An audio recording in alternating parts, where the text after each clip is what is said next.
well-regulated militia being necessary to the security of a free state. The right of the people to keep and bear arms shall not be infringed.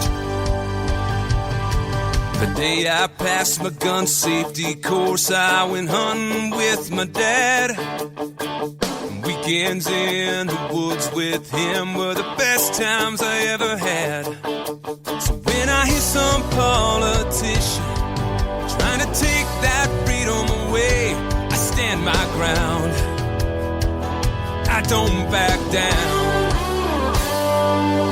I've got a gun that can feed my family. I've got one that protects my home. It's my right by the Constitution to keep and bear the arms I own. I'm a law-abiding, patriotic American to the bone, and I will defend it. The Second Amendment. Welcome to episode number 1, the very first episode of the Speaking of Guns podcast, where we cover pretty much anything and everything related to guns and gear and concealed carry, maybe even a little politics thrown in from time to time. I'm your host, Tim Shields. And I'm your other host, Janet Shields. Well, since this is our first podcast, I guess we're going to talk about what we did last week, and also kind of tell our listening audience, all one of you, what this podcast is all about. And maybe who we are. Yeah, maybe that too. Introduce ourselves. That might be a good idea. Why don't you start? Okay, well, this past week I read a really good book by Jenna Meeks titled Calling the Shots, Self-Protection and Firearm Choices That Work for You. Really good book. She covers why she teaches, why she carries a gun, how to buy a gun, talks about ammunition if you've got kids. She talks about carrying around your kids, on the body, off the body carry, even open carry, and why you carry in your home. Just a good assortment of topics she covers, and she writes it in a very down-to-earth, easy-to-read format. It's a good idea to, keep up with, reading and keeping yourself first, even if you can't get to the range. You can at least read something, even if it's on the internet. You can go to the NRA site or somewhere and pick up some gun stories and things that are happening. As far as me, I have been still breaking in a new holster. I got myself one of those Sneaky Pete holsters. If you're not familiar with that, it's kind of like a cell phone or like a PDA type carrier that you carry on your belt on the outside of your pants, and it's rectangular, so it conceals the gun, but it's very nondescript, and people don't know that you have a gun. So I've worn it on one particular incident I can remember with a friend of mine, and they had no idea that it was actually a holster. They just thought it was maybe like a mini iPad holder or something like that. So that was kind of cool. So that's basically what I've been doing. Haven't made it to the range. We're hoping both to get to the range tomorrow and get a little shooting done. So hopefully that will happen. So yesterday we had a class. I guess we should point out, since the audience doesn't know us yet, that we're both certified firearms instructors in the Central Florida area. So we had a class. We do all ladies classes, and we also do co-ed classes. We had a great class yesterday. We really did. A lot of enthusiasm and not a lot of questions, but some really good in-depth questions. Yeah, and one of the students there, a guy, his name was Greg, and we kind of had a bromance going there for a little while out there in the lobby while everybody was shooting, and you were on the range with them. And yes, I'm the range instructor, so I get to see how everyone does on the range, and we had some really good targets. We did. The people did real good. Either means that they're good shots, or we're just good instructors. Who knows? I like to think we're good instructors. I do too, but I think the people holding the gun probably had something to do with it as well. Absolutely. Well, when you're teaching a new shooter how to aim a gun,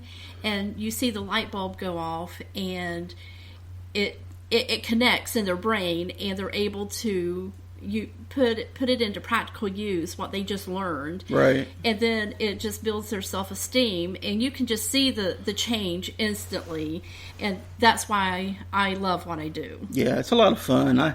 I usually am in the lobby taking care of the clerical part of it, issuing everybody their headsets, headphones, and their eye protection, and when they come out, I give them their certificates and all from the day's class. But we have a good time doing it. We enjoy doing that.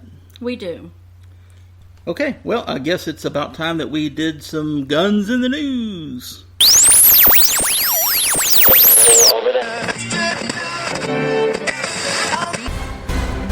It's time for firearms in the news.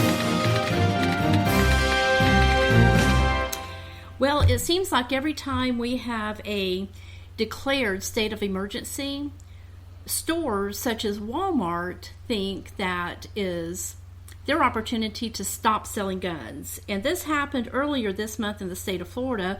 We had Hurricane Matthew, and a Walmart staffer misread the Florida statute 870.043 and 870.044, and they suspended guns and ammo sales exactly when people may need them the most. Shame on you, Walmart. I know.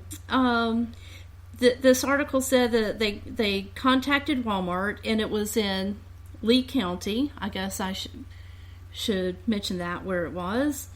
And the store manager told them that it was a loss prevention officer who read the statute and ordered the sporting goods manager to lock the cabinets. And, in a hurricane situation, I mean, a lot of the country doesn't have to deal with that like we do here in Florida, but, sometimes it can turn into a situation where, the power can be out for 2 weeks. I know that's what we experienced for a while. Right. And it didn't get bad enough to where people were looting and robbing other people, but hey, it could.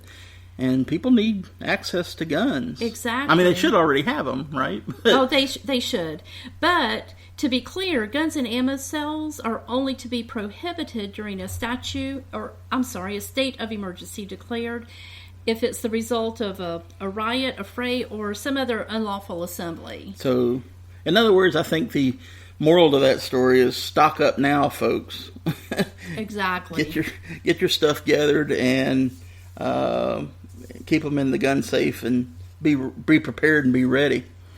My story, or my first story here for guns in the news, is citizens urge not to put guns in the trash. That is literally the headline of I don't know where they're putting guns in trash at, but I want to be the garbage collector on that street. So this is from Covington, Georgia. This story comes to us, and it says, I'll just read the story to you. It says, if you have a handgun, rifle, or shotgun that you don't want, regardless of whether or not it's functioning, do not leave it out for the garbage man to pick up. That's the message the Newton County Sheriff's Office is putting out after a Marlin .22 caliber rifle was found by the side of the road on October 3rd. According to Sergeant Courtney Morrison of the Sheriff's Department, caller said that he had noticed a rifle on the side of the road. When the deputy arrived and picked up the rifle, a man walked up and said that he was working for the property owner and found the gun in the garbage. He said he thought it was a non-functioning gun and put it on the curb for the garbage man to pick up.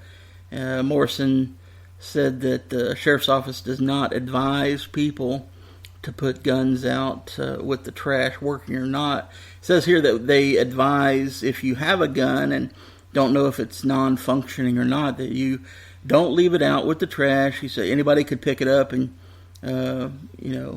anybody could pick it up and go online to find out how to fix it. So we would just be afraid and concerned that someone would be injured for no reason. So do not put your gun out for the garbage man. Morrison went on, added that she wasn't sure if garbage companies will even pick up guns Check with a local garbage company found that they do have a policy of not picking up guns. A spokesman for Burgess Hauling, which serves residents in Newton and Rockdale County, said that their policy is if a worker finds a gun, they call the company office, which will then call law enforcement to come pick up the gun, take custody of it. Another reason not to throw away a gun is if someone were to find and fix the weapon and then use it in a crime, it could be traced back to the original owner. So you run into a lot of issues, said Morrison, and dangerous ones at that when you deal with that kind of stuff. So that's an interesting story. You know, if somebody doesn't want a gun, Well, it sounds like the owner wasn't the one who put it out by the road. It was his employee or someone who was there doing work for the owner of the gun. And he never even checked with the owner. Well, the owner probably discarded it himself, but... Well, yeah, but if he put it in his garage, that really wasn't throwing it away. So it wasn't really the employee's place to put it out by the road for the garbage to pick up. He should have checked with the owner of the gun. Yeah, if I ever hire somebody to work around my house and they put one of my guns out to be picked up by the garbage man, we're going to have a big problem with that. Oh, absolutely. All of mine are locked up in a safe anyway, so it doesn't really make that much difference. But can you imagine, being a garbage man and being a pro gun guy and rolling up and there's a gun, say, hey, free gun. Absolutely. It's Absolutely. Like Christmas came early. Well, in other news, out in California, the Second Amendment Foundation is calling for a probe by the House Oversight Committee and on an effort by the Federal Immigration and Customs Enforcement Agency to record license plate information on all cars belonging to gun show customers in Southern California. And they're calling this calling the project a civil rights outrage.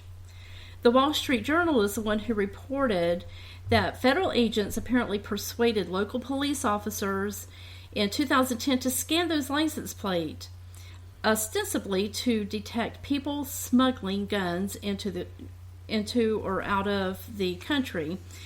But the SAF founder and executive vice president, Alan Gottlieb, said the effort appears to have been one more gun control affront launched during the Obama administration. Attending a gun show is not a criminal activity. American citizens engaged in perfectly legal activity should not have to worry about the government monitoring their exercise or various civil rights, including freedom of association and the right to keep and bear arms. And he continued by saying, instead of worrying about people attending gun shows, maybe the same attention could have been paid to criminals walking guns across the border under the Fast and Furious fiasco. Yeah, right. I know, right? That was a debacle in itself. So just beware that some people may, when you go to a gun show, some people may be out there scanning your license plate. They have. What's the purpose of that? What do they think they're going to gain by just scanning the plates, other than, maybe you just went there to buy a knife or something, or beef jerky. They sell beef jerkies at gun shows. They do.